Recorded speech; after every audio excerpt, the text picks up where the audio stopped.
Yep. Order. I'll call Bamba Sharalambas to move the motion. I'll then call the Minister to respond. There won't be an opportunity for the member in charge to wind up, as is the convention, for 30 minutes debate. Order, order. Bamba Sharalambas to move the motion.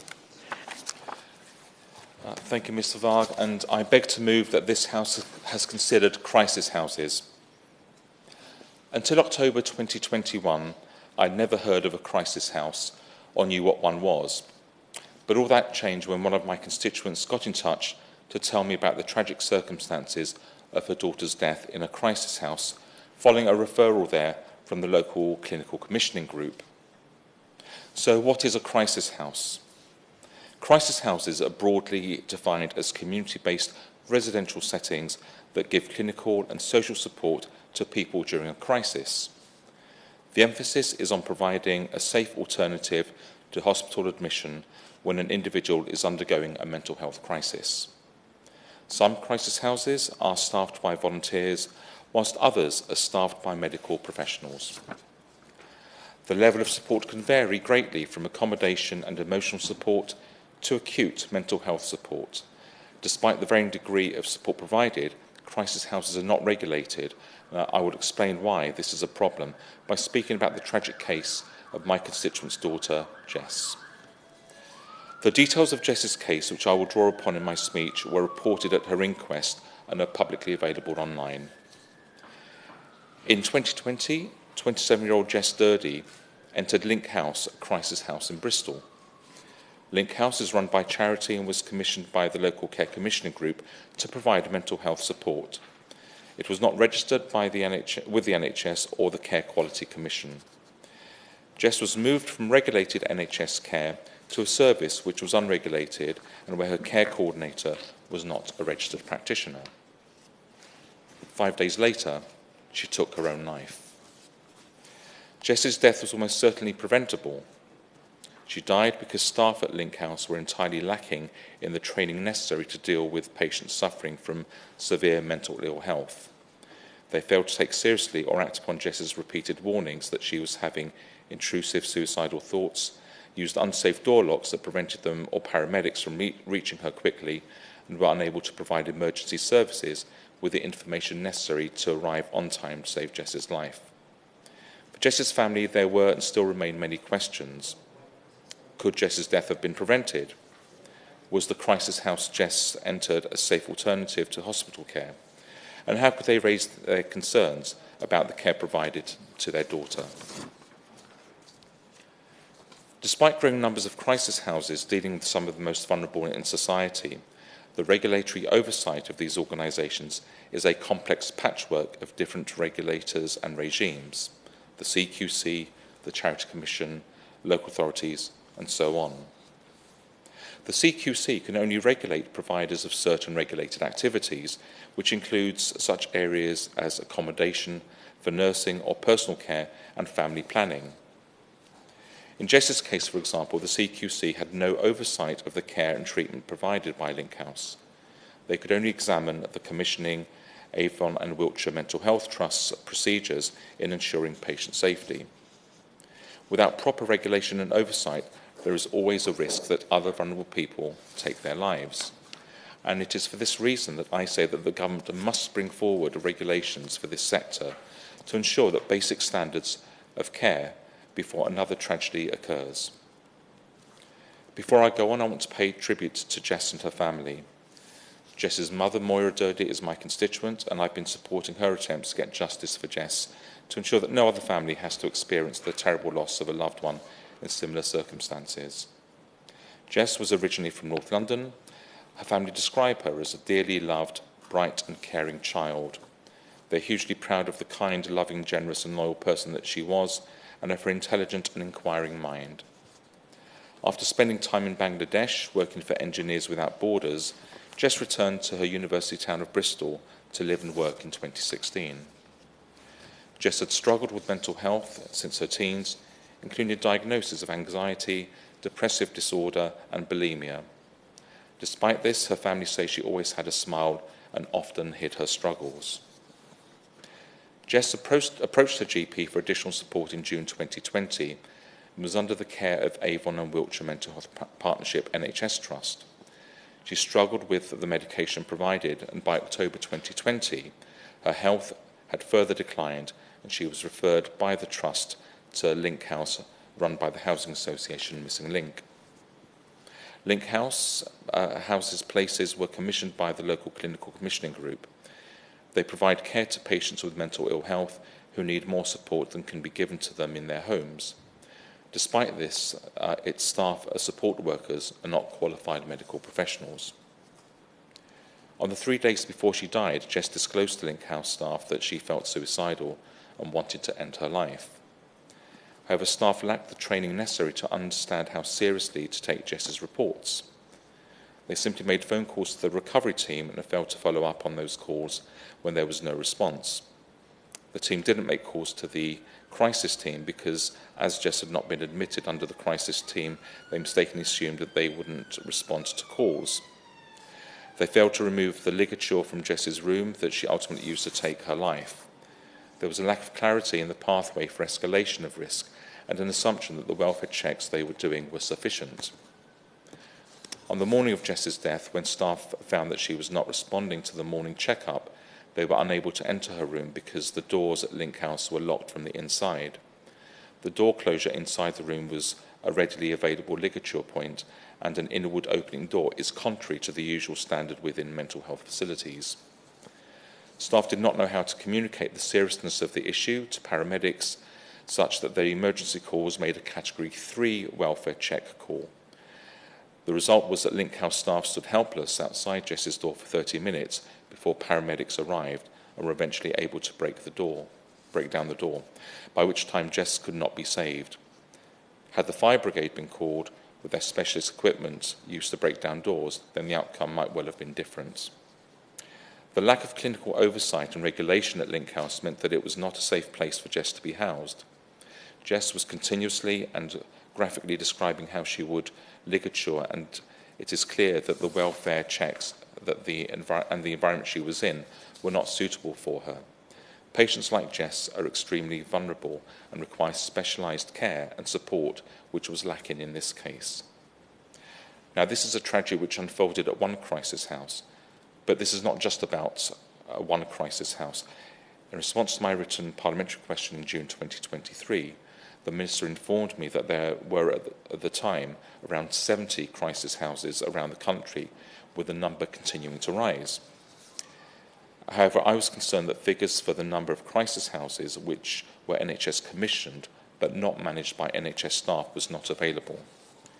In September 2023, the Minister confirmed to me that the government are committed to expanding mental health crisis services as alternatives to emergency hospital admission, investing over £140 million to expand the provision of emergency care options such as crisis houses. The existing regulation in this space is complex. If providers offer regulated activities, then they must register with the CQC as a provider of health or care services, and this requires certain basic standards of training and care. However, in many cases, what crisis houses offer is outside the scope of these regulated activities, and so there is no requirement to meet these standards despite crisis houses dealing with a patient population with complex needs. In the case of Link House, for example, the Housing Association Missing Link is only regulated by the Charity Commission, which is not an appropriate oversight body for ensuring proper standards of healthcare. With all NHS services struggling after more than a decade of underinvestment, crisis houses may be commissioned as a low-cost option and staffed by support workers without sufficient training for the task that they are being asked to undertake, creating a potentially dangerous environment for patients.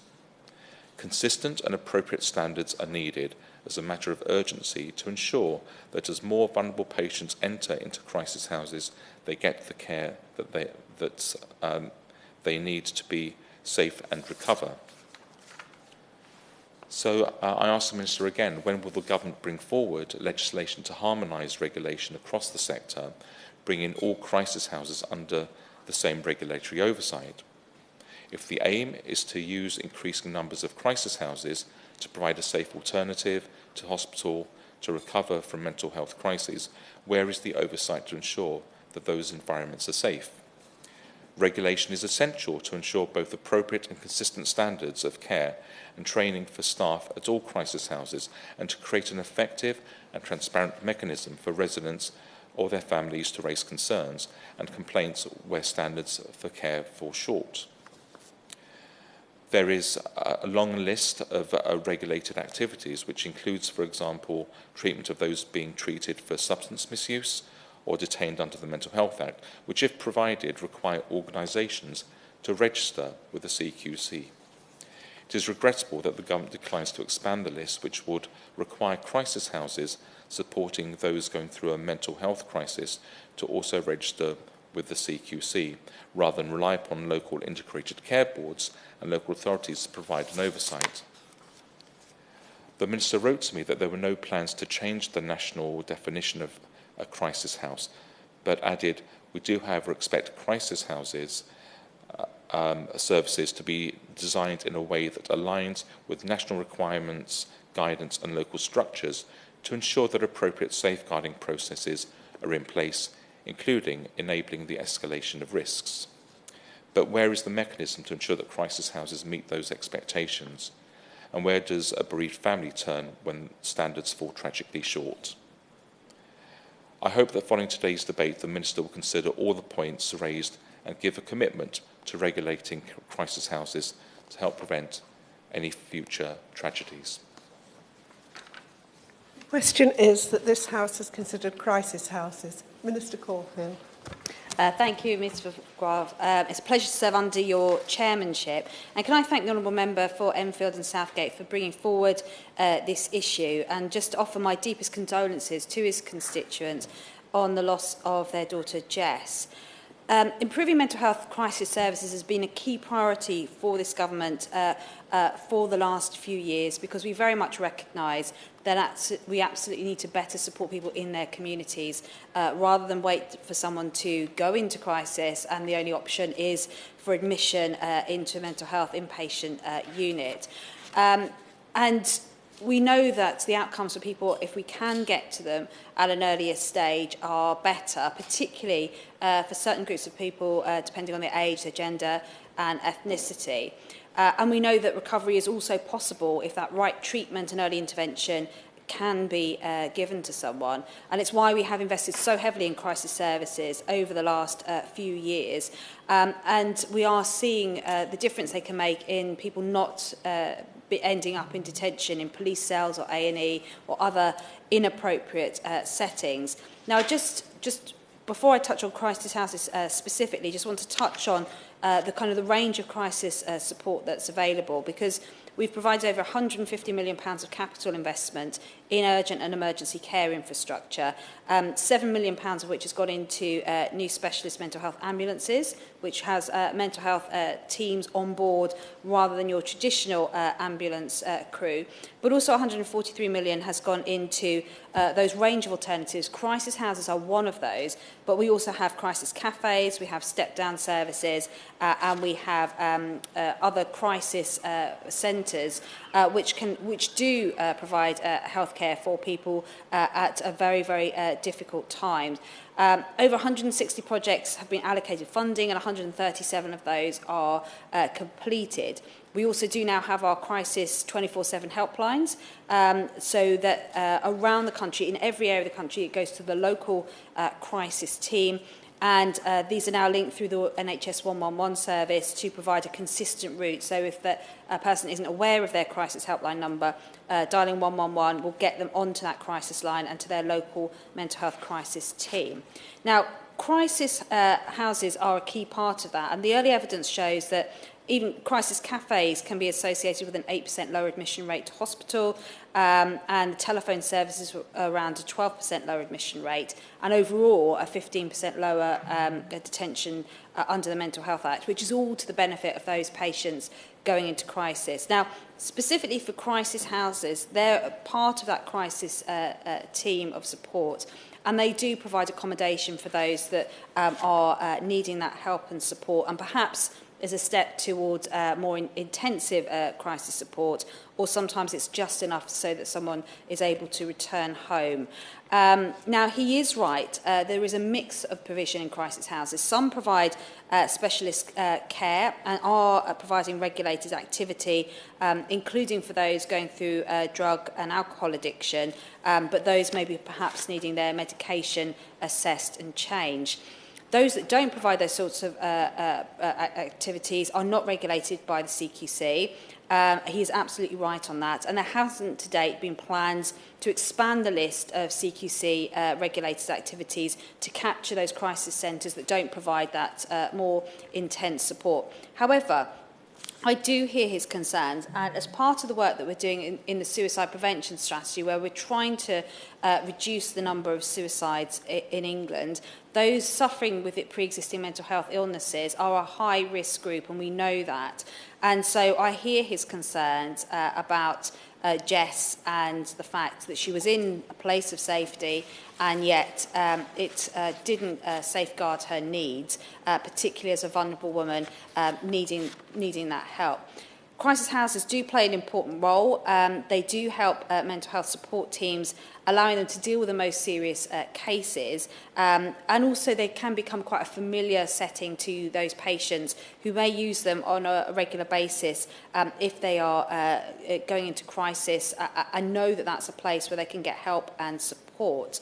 So what I would say to him is that this type of accommodation, I would be concerned, because we are doing a piece of work in the suicide prevention strategy around all types of accommodation that people come into, whether that's police cells, whether that's prison cells, whether that's A&E or mental health inpatient settings themselves, particularly on ligature points, and a real key piece of work to try and eradicate ligature points, so that if someone is thinking of that as a method of suicide, that makes it as difficult as possible to do that for them. I'm also concerned about his point around training for staff, because these are staff who are looking after very vulnerable patients, and they do need that training to be able to signpost and know who to signpost more quickly, whether that's to the crisis team or whether that's to other avenues of support. And it is more than accommodation. So while it's not a regulated activity, it's more than just a roof over someone's head. It is about assessing someone and getting them into more intensive support if that's needed, or getting them back home if that is possible. So while I can't commit to him today to include crisis houses in regulated activities, I do want them to be to the same standards as other places that people going into crisis are often accommodated in.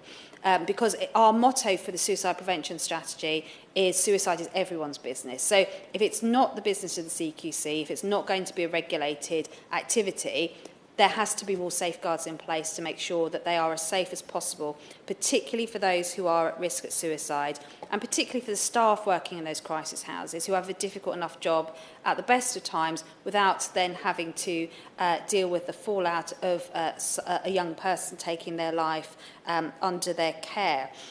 So what I can commit to him today is that I will raise the issue of crisis houses with Professor Lewis Appleby, who's the government's advisor on suicide prevention, and who I'm working with on the suicide prevention strategy and the suicide prevention oversight group, to discuss the issue of crisis houses.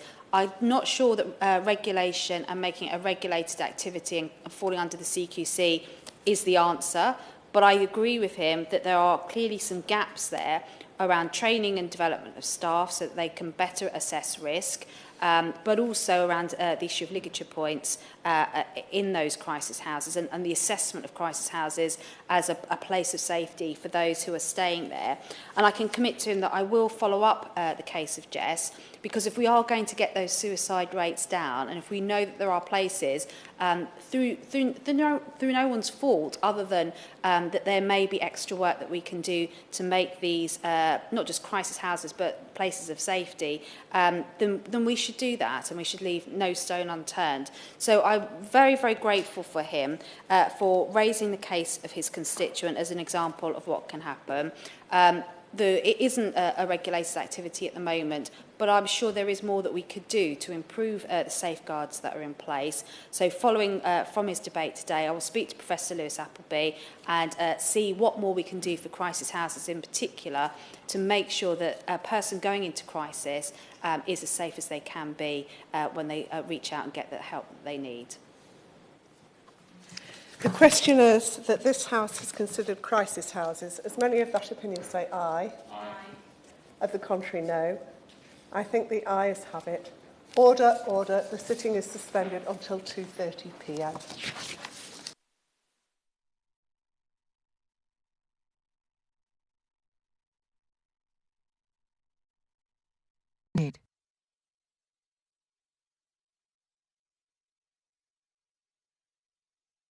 The proceeding has ended.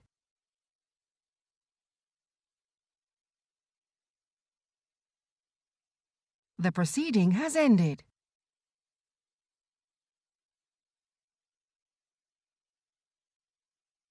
The proceeding has ended.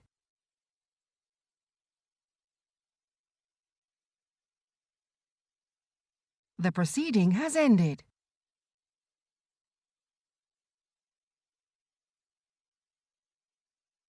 The proceeding has ended.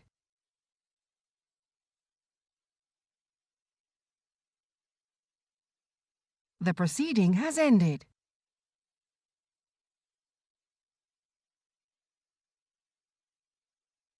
The proceeding has ended.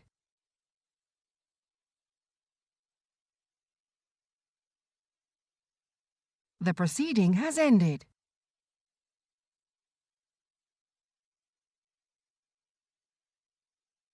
The proceeding has ended.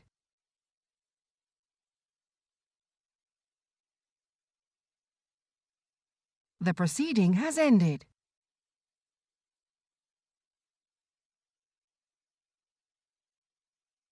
The proceeding has ended.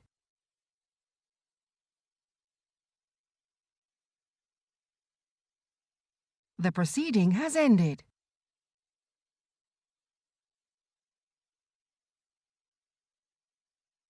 The proceeding has ended.